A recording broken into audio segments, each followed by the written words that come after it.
Hello friends, welcome back to my channel SR Creations 2024. ಇವತ್ತು ನಾವು ಮೊಳಕೆ ಕಾಳಿನ ಸಾಂಬಾರ್ ಮಾಡೋಣ ಫ್ರೆಂಡ್ಸ್. ಸಿಂಪಲ್ ಆಗಿ ಟೇಸ್ಟಿಯಾಗಿ ಚೆನ್ನಾಗಿರುತ್ತೆ. ಮೊಳಕೆ ಕಾಳು ಇರುತ್ತಲ್ವಾ ಫ್ರೆಂಡ್ಸ್, ಅದರದ್ದು ಬಿಗಿನರ್ಸ್ಗೆ ಇದು ತುಂಬಾ ಯೂಸ್ ಆಗುತ್ತೆ. ಬಿಗಿನರ್ಸ್ಗೆ ಏನು ಮಾಡಬೇಕು ಏನು ಹೆಂಗೆ ಅಂತಂದು ತುಂಬಾ ಕನ್ಫ್ಯೂಷನ್ ಇರುತ್ತೆ ಫ್ರೆಂಡ್ಸ್. ಹಾಗಾಗಿ ನಾನು ನಿಮಗೆ ತುಂಬಾ ಸಿಂಪಲ್ ಆಗಿ ಹೇಳ್ಕೊಡ್ತಾ ಇದ್ದೀನಿ. ತುಂಬಾ ಸಿಂಪಲ್ ಆಗಿ ಮಾಡೋದು ಇದು. ಓಕೆ ಫ್ರೆಂಡ್ಸ್, ಈಗ ಮಾಡೋಣ. ಮೊಳಕೆ ಕಾಳಿನ ಸಾಂಬಾರ್ ಇದು ಮುದ್ದೆ ಮತ್ತೆ ಅನ್ನ ಚಪಾತಿಗೆ ಎಲ್ಲ ಚೆನ್ನಾಗಿರುತ್ತೆ ಫ್ರೆಂಡ್ಸ್. ಮೊಳಕೆ ಕಾಳಿನ ಸಾಂಬಾರು ಹೆಲ್ತಿಗೂ ತುಂಬಾ ಒಳ್ಳೆಯದು. ಮೊಳಕೆ ಕಟ್ಟಿದ ಕಾಳುಗಳು ತಿನ್ನೋದ್ರಿಂದ ಇದು ಸಾಂಬಾರ್ ಹೆಂಗೆ ಅಂತ ನೋಡೋಣ. ಬಿಗಿನರ್ಸ್ಗೆ ತುಂಬಾ ಸಿಂಪಲ್ ಆಗಿ ಇವತ್ತು ನಾವು ಮೊಳಕೆ ಕಾಳಿನ ಸಾಂಬಾರ್ ಮಾಡೋಣ. ಏನೇನು ಬೇಕು ಅಂದ್ರೆ ಮೊಳಕೆ ಕಾಳು 1 ಬಟ್ಲು, ಟೊಮೊಟೊ 1, ಬೆಳ್ಳುಳ್ಳಿ ಮತ್ತೆ ಶುಂಠಿ 1 ಇಂಚು ಶುಂಠಿ, 1 ಇಂಚು ಶುಂಠಿ ತಗೊಳ್ಳಿ. ಸ್ವಲ್ಪ ಕೊಬ್ಬರಿ ತುರಿ ಒಂದು ಚಿಕ್ಕ ಬಟ್ಲಲ್ಲಿ ಅರ್ಧ ಕಪ್ ತಗೊಂಡಿದ್ದೀನಿ. ಕಡಲೆ ಬೀಜ ಈ ಸ್ಪೂನಲ್ಲಿ ಕಾಣಿಸ್ತಾ ಇದೆಯಲ್ವಾ, ಅರ್ಧ ಕಪ್ ತಗೊಂಡಿದ್ದೀನಿ.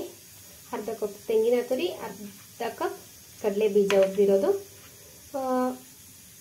ಖಾರದ ಪುಡಿ, ಧನಿಯಾ ಪುಡಿ 1.5 ಸ್ಪೂನು. ಖಾರದ ಪುಡಿ ತುಂಬಾ ಖಾರ ಇದೆ, ಖಾರದ ಪುಡಿ ನಾನು ಯೂಸ್ ಮಾಡ್ತಾ ಇರೋದು.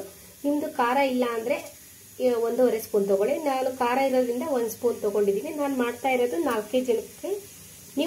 ನೀವು ಕ್ವಾಂಟಿಟಿ ನೋಡ್ಕೊಂಡು ಮಾಡ್ಕೊಳ್ಳಿ ಫ್ರೆಂಡ್ಸ್. ಓಕೆ, ಚಕ್ಕೆ 1 ಇಂಚು ತಗೊಂಡು ಚಿಕ್ಕ ಚಿಕ್ಕದಾಗಿ ಕಟ್ ಮಾಡ್ಕೊಂಡಿದ್ದೀನಿ ಫ್ರೆಂಡ್ಸ್. ಮತ್ತೆ ಒಗ್ಗರಣೆಗೆ ಮಾಮೂಲಿ ನಾವು ಹಾಕ್ತೀವಲ್ವಾ ಕರಿಬೇವಿನ ಸೊಪ್ಪು ಮತ್ತೆ ಸಾಸಿವೆ ಹಾಕ್ಬೇಕು ಫ್ರೆಂಡ್ಸ್. ಈಗ ಇದನ್ನೆಲ್ಲ ನಾವು ಮಸಾಲೆ ಮಿಕ್ಸಿ ಮಾಡ್ಕೊಳ್ಳೋಣ ಫ್ರೆಂಡ್ಸ್ ಈಗ. ಓಕೆ, ನಾನು ಯೂಸ್ ಮಾಡೋ ಸಾಂಬಾರ್ ಪುಡಿಯಲ್ಲಿ ಎಲ್ಲ ಮಸಾಲ ಹಾಕಿ ಮುಂಚೆ ರೆಡಿ ಮಾಡಿ ಇಟ್ಕೊಂಡಿರೋದ್ರಿಂದ ನಾನು ಈ ಎಕ್ಸ್ಟ್ರಾ ಮಸಾಲೆ ಮೇಲೆ ಏನು ಹಾಕ್ತಾ ಇಲ್ಲ, ಬರೀ ಚಕ್ಕೆ ಮಾತ್ರ ಹಾಕ್ತಾ ಇದ್ದೀನಿ. ಓಕೆ ಫ್ರೆಂಡ್ಸ್, 1 ದಪ್ಪದ ಈರುಳ್ಳಿ ಕಟ್ ಮಾಡಿ ಇದನ್ನು ಸಹ ಮಿಕ್ಸಿ ಮಾಡ್ಕೊಳ್ಳೋಣ ಫ್ರೆಂಡ್ಸ್. ಮಿಕ್ಸಿ ಎಲ್ಲ ಮಸಾಲ, ಟೊಮ್ಯಾಟೊ, ಕಾಯಿ, ಕಡಲೆ ಬೀಜ, ಈರುಳ್ಳಿ, ಬೆಳ್ಳುಳ್ಳಿ, ಶುಂಠಿ ಎಲ್ಲ ಹಾಕಿ ನಾವು ಇವಾಗ ಮಿಕ್ಸಿ ಮಾಡ್ಕೊಂಡು ಚೆನ್ನಾಗಿ ನೈಸ್ ಪೇಸ್ಟ್ ಮಾಡ್ಕೊಳ್ಳೋಣ ಫ್ರೆಂಡ್ಸ್. ನೋಡಿ ಫ್ರೆಂಡ್ಸ್, ಈಗ ನಾವು ಇದನ್ನ ಪೇಸ್ಟ್ ಮಾಡ್ಕೊಂಡಿದ್ದೀವಿ. ಈಗ ಒಗ್ಗರಣೆ ಮಾಡೋಣ ಫ್ರೆಂಡ್ಸ್. ಒಂದು ಅರ್ಧ ಸ್ಪೂನ್ ಎಣ್ಣೆ, ಈಗ ಜೀರಿಗೆ, ಸ್ವಲ್ಪ ಸಾಸಿವೆ, ಕರಿಬೇವು, ಈರುಳ್ಳಿ,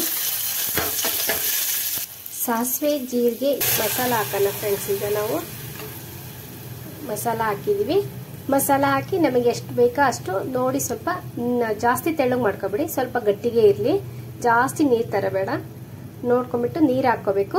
ಇದು ಕುದಿ ಬಂದ್ಮೇಲೆ ನಾವು ಮೊಳಕೆ ಕಾಳು ಹಾಕೋಬೇಕು. ಓಕೆ ಫ್ರೆಂಡ್ಸ್, ನೋಡಿ ಫ್ರೆಂಡ್ಸ್, ಈ ಕ್ವಾಂಟಿಟಿಗಿದ್ರೆ ಸಾಕು. ನಾವು ಕಾಳು ಹಾಕಿ ಚೆನ್ನಾಗಿ ಅದು ಕಾಳು ಎಲ್ಲ ಬೇಯ್ತಾ ಬಂದ್ಮೇಲೆ ಸಾರು ಗಟ್ಟಿಗಾಗುತ್ತೆ.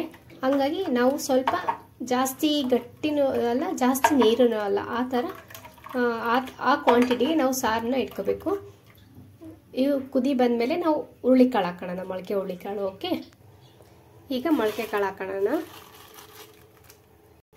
ರುಚಿಗೆ ಎಷ್ಟು ಬೇಕೋ ಅಷ್ಟು ನೀವು ಟೇಸ್ಟ್ ನೋಡ್ಕೊಂಡು ಉಪ್ಪು ಹಾಕೊಳ್ಳಿ ಫ್ರೆಂಡ್ಸ್. ನಾನೊಂದು ಚಿಕ್ಕ ಸ್ಪೂನಲ್ಲಿ 1 ಸ್ಪೂನ್ ಹಾಕ್ತಾ ಇದ್ದೀನಿ.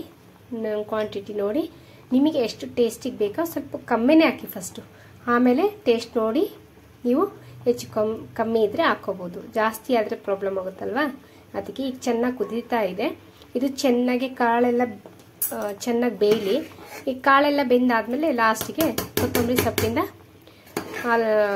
ಸೊಪ್ಪು ಮೇಲೆ ಹಾಕ್ಬಿಟ್ಟು ಆಫ್ ಮಾಡಿ ನಾವು ಮುದ್ದೆ ಮತ್ತೆ ಅನ್ನ ಚಪಾತಿ ಜೊತೆಗೆ ತಿನ್ಕೋಬಹುದು ಫ್ರೆಂಡ್ಸ್. ಓಕೆ.